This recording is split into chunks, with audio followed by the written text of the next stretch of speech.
Hello everyone, welcome back to my new video.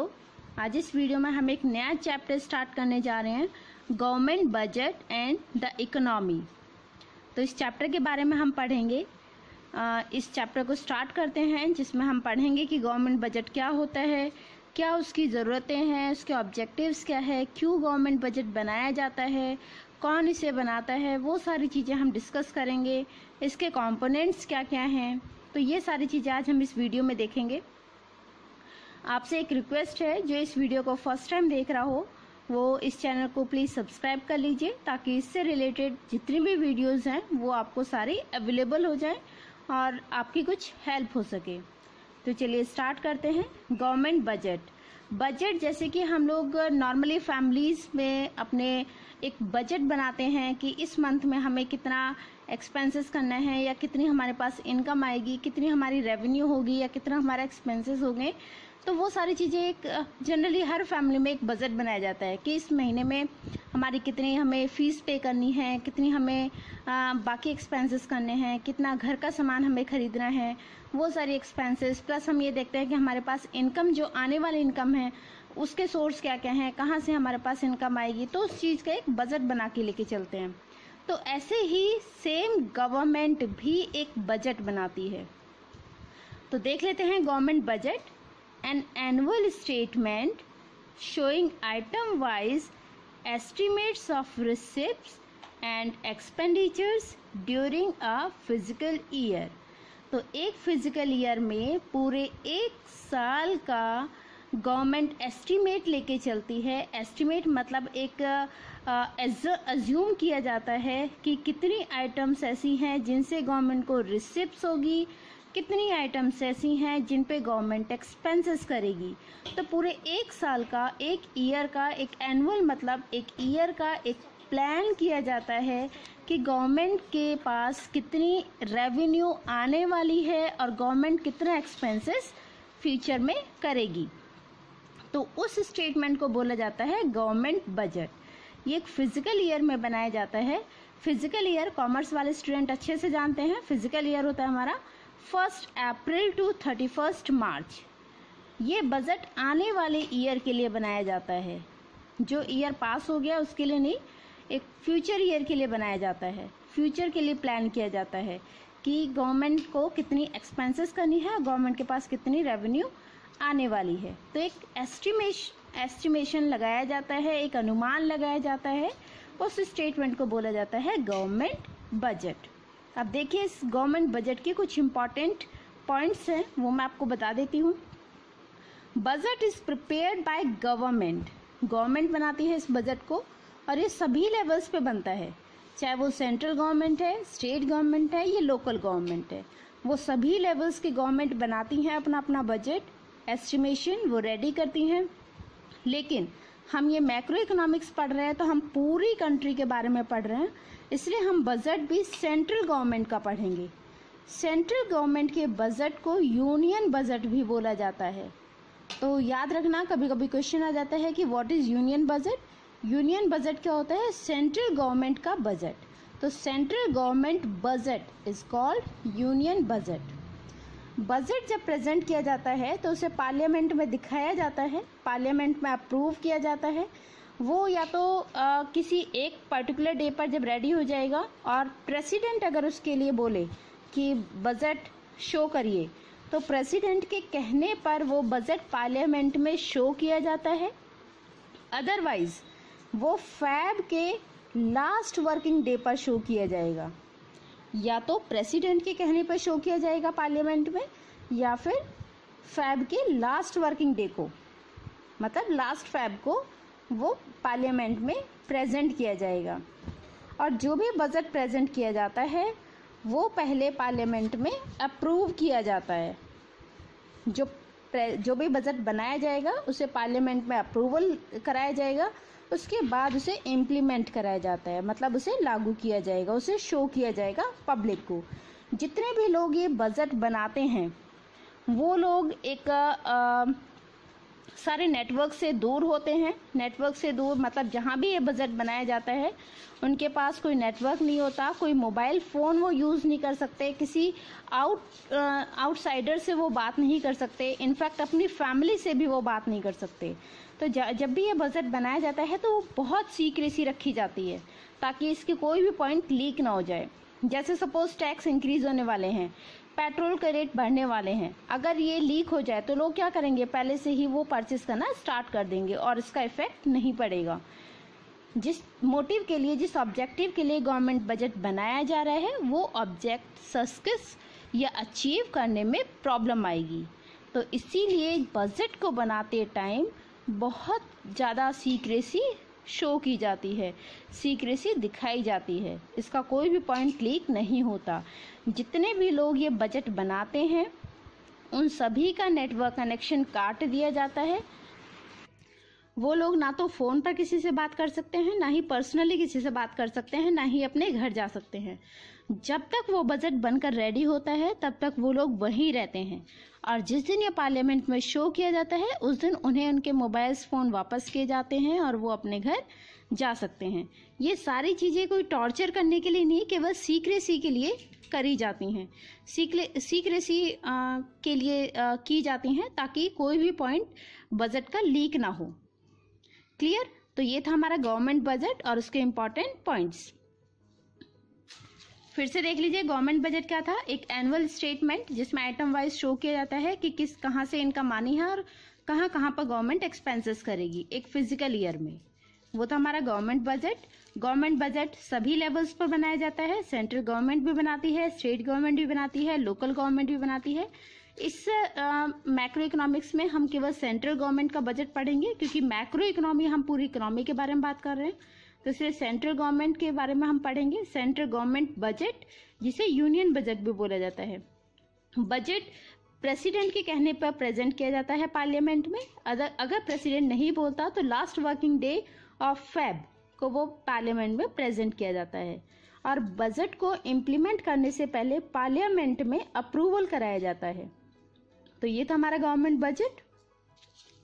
Now objectives of government budget. Government budget बनाने की क्या जरूरत पड़ती है, क्या इसके ऑब्जेक्टिव्स हैं? First one is reallocation of resources.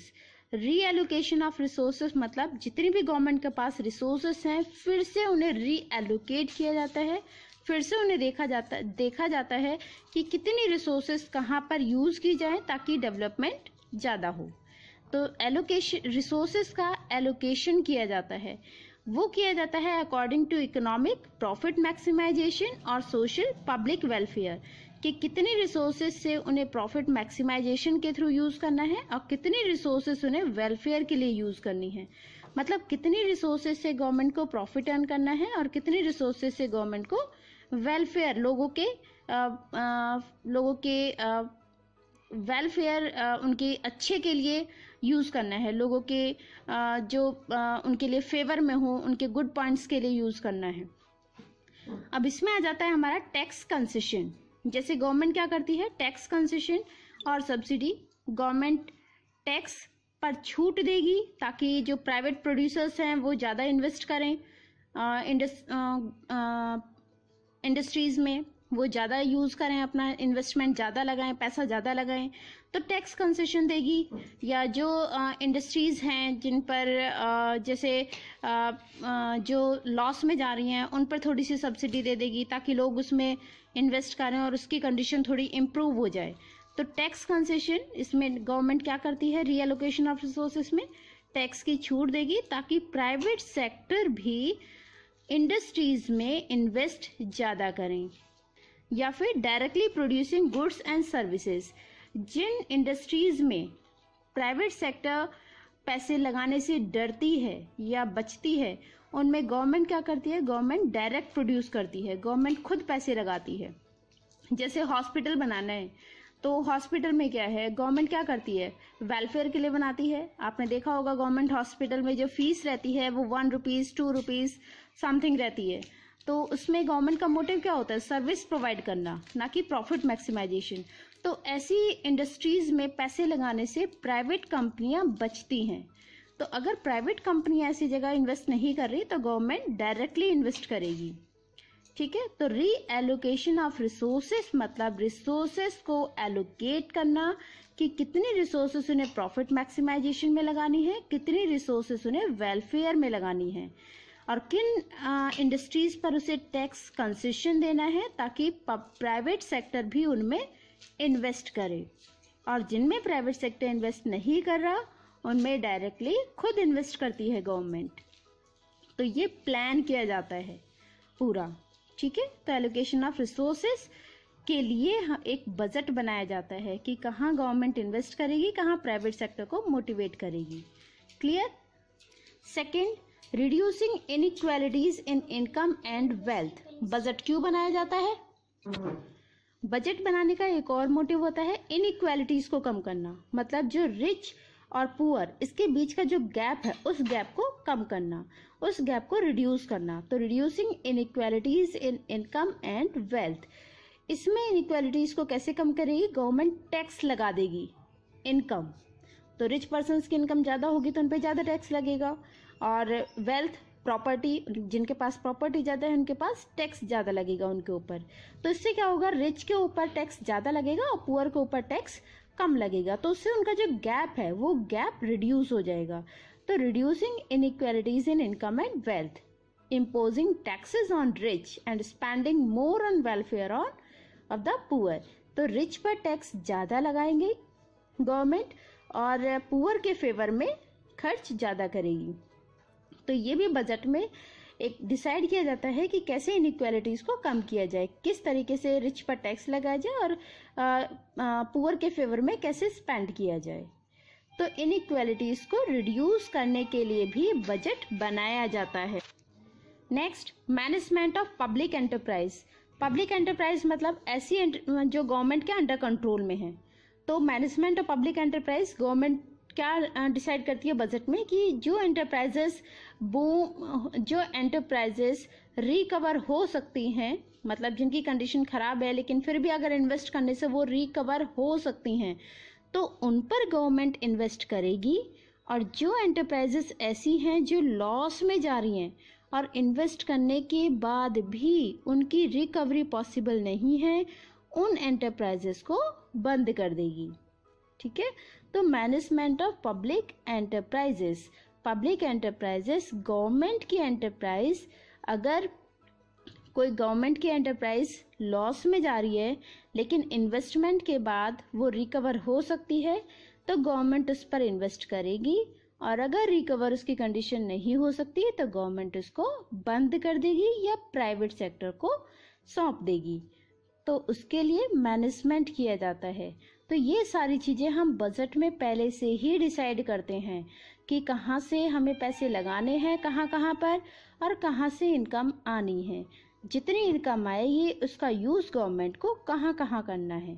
तो इन सभी चीज़ों को पूरा करने के लिए ही बजट बनाया जाता है।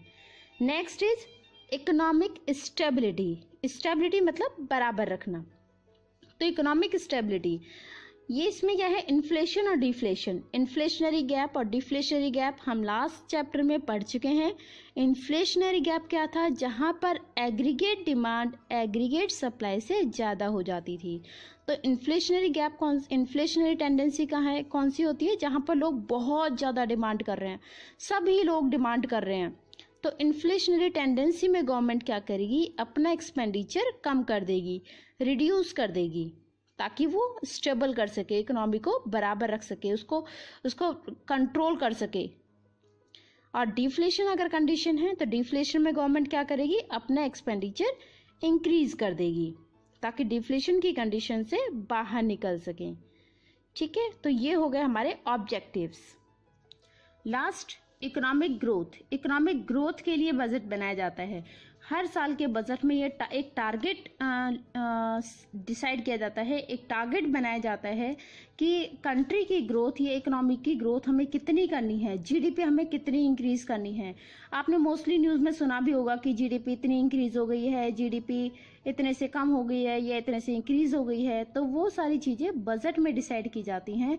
एक टारगेट बनाया जाता है कि हमें इस बार अपना जीडीपी इतने % बढ़ाना है। तो उस टारगेट को अचीव करने के लिए गवर्नमेंट प्रोविजंस बनाती है, पॉलिसीज बनाती है कि कैसे इन्वेस्ट करेगी गवर्नमेंट और कैसे सेव करेगी ताकि जीडीपी इंक्रीज हो। तो इकोनॉमिक ग्रोथ के लिए भी हमें बजट बनाने की ज़रूरत पड़ती है। जैसे सपोज अभी आप लोगों के सपोज यूटी आ रहे हैं, आपके टेस्ट आने वाले हैं, तो आप क्या करोगे, पहले से टारगेट सेट करोगे ना अपने कि आपके टेस्ट में आपको कितने % मार्क्स लाने हैं। वो टारगेट अगर हम पहले ही सिलेक्ट कर लें तो उसके अकॉर्डिंग हम प्रिपरेशन करते हैं, तो उसमें टारगेट को अचीव करना पॉसिबल होता है। लेकिन अगर हमने टारगेट ही नहीं बनाया कि हमें कितने मार्क्स लाने हैं, कि ओनली पास होना है या अच्छे मार्क्स लाने हैं या 90+ लाने हैं, अगर हमने कोई टारगेट ही नहीं बनाया तो उसके अकॉर्डिंग प्रिपरेशन भी नहीं हो पाएगी। तो ऐसे ही इकोनॉमिक ग्रोथ के लिए गवर्नमेंट बजट में एक टारगेट बनाती है कि हमें ग्रोथ इस लेवल तक या इतनी % हमें ग्रोथ करनी है इकोनॉमी की। क्लियर? एक बार शॉर्ट में फिर से देख लीजिए। Objectives of government budget, first था रीएलोकेशन ऑफ रिसोर्सेज, जहां गवर्नमेंट अपनी रिसोर्सेज को रीएलोकेट करती है कि कितनी रिसोर्सेज उसे प्रॉफिट मैक्सिमाइजेशन के लिए यूज करनी है और कितनी वेलफेयर के लिए। किन इंडस्ट्रीज पर या एंटरप्राइजेस पर उसे टैक्स पर छूट करनी है, कहां पर उसे सब्सिडी देनी है या किन पर डायरेक्टली इन्वेस्ट करना है। देन सेकेंड था हमारा reducing inequalities in income and wealth, कि इनइक्वालिटी जो रिच और पुअर के बीच में जो इनइक्वालिटी है उसको कैसे कम करे। तो इसमें क्या करती है गवर्नमेंट, रिच पर उनकी इनकम और वेल्थ के अकॉर्डिंग टैक्स लगाती है। तो रिच पर टैक्स ज़्यादा लगाया जाता है जो रिच पर्सन है, और पुअर के फेवर में स्पेंड किया जाता है ताकि वो इनइक्वालिटीज को रिड्यूस कर सके। Then management of public enterprises, अगर कोई एंटरप्राइजेस ऐसी है कि रिकवर हो सकती है तो उस पर गवर्नमेंट इन्वेस्ट करती है। अगर कोई एंटरप्राइजेस ऐसी है जिसपे इन्वेस्ट करने के बाद भी वो रिकवर नहीं हो सकती तो उसे बंद कर दिया जाता है या प्राइवेट सेक्टर को सौंप दिया जाता है। देन इकोनॉमिक स्टेबिलिटी, इकोनॉमी को स्टेबल करने के लिए, एक संतुलन बनाने के लिए गवर्नमेंट क्या करती है, इन्फ्लेशन अगर पीरियड है तो गवर्नमेंट क्या करेगी, अपने एक्सपेंसेस कम कर देगी। डिफ्लेशन पीरियड है तो गवर्नमेंट एक्सपेंसेस ज़्यादा कर देगी, रोड ज़्यादा बनवाएगी, हॉस्पिटल ज़्यादा बनवाएगी, स्कूल ज़्यादा बनवाएगी, तो अपने एक्सपेंडिचर बढ़ा देगी। नेक्स्ट था हमारा इकोनॉमिक ग्रोथ, इसमें गवर्नमेंट एक टारगेट बनाती है, एक टारगेट अपना एक डिसाइड किया जाता है बजट में कि हमें कितने % जीडीपी अपने इंक्रीज करनी है, और इस जीडीपी को इंक्रीज करने के लिए प्रोविजन या पॉलिसीज बनाई जाती हैं। तो ये थे हमारे ऑब्जेक्टिव्स ऑफ गवर्नमेंट बजट।